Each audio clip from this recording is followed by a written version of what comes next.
رمضان اور قرآن کا گہرا تعلق ہے۔ اسی مہینے میں قرآن نازل ہوا۔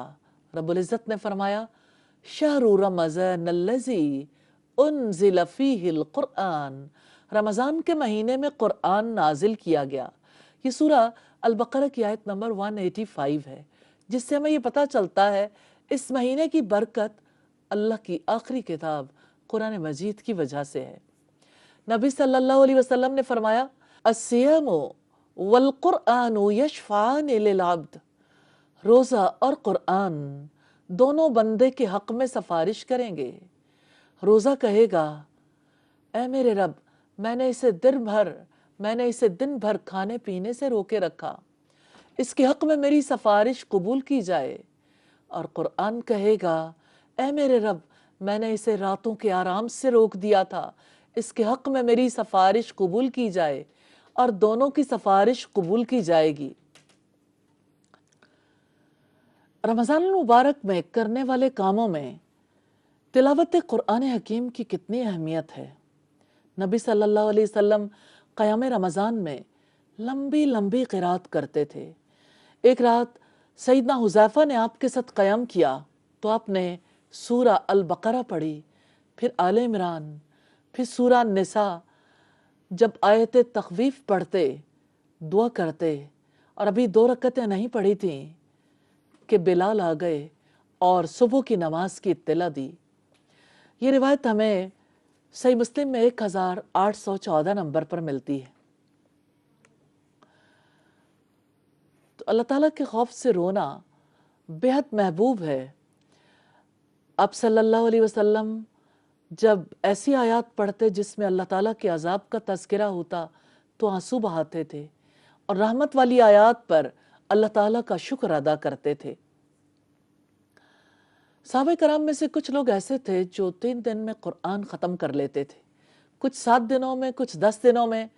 فضیلت والے مہینے میں اس سے بھی زیادہ پڑھنا جائز ہے۔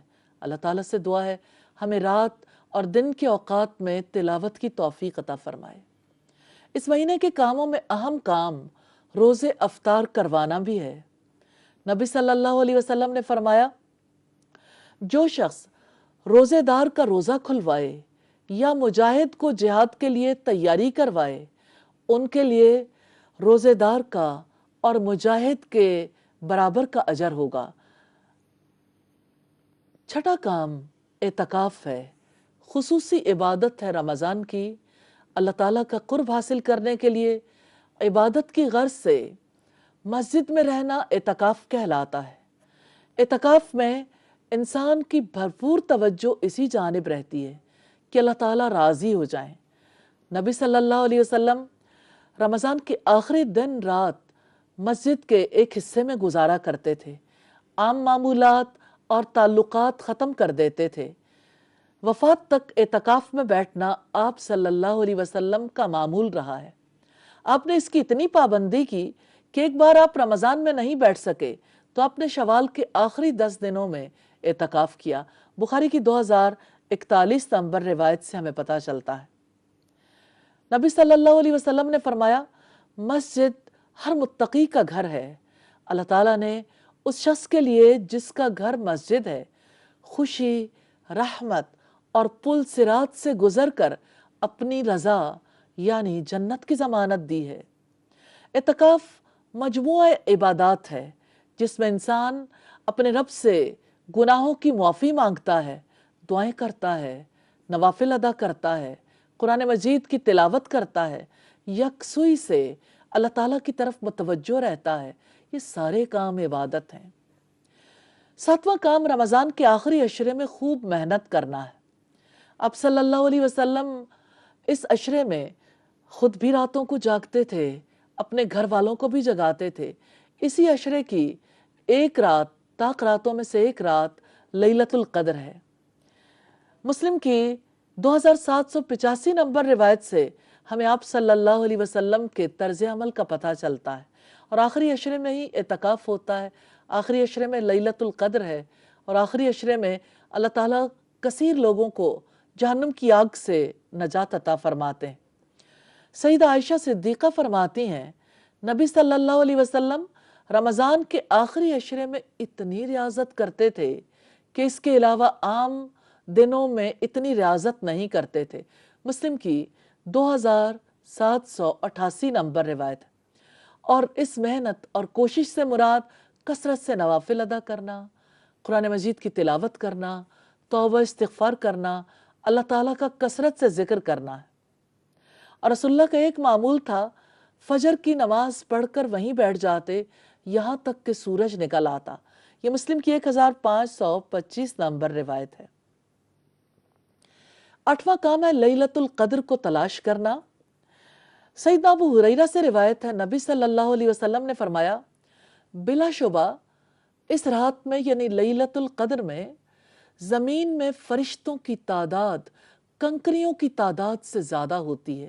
سلسلہ احادیث صحیحہ میں یہ روایت 2205 نمبر پر ہے۔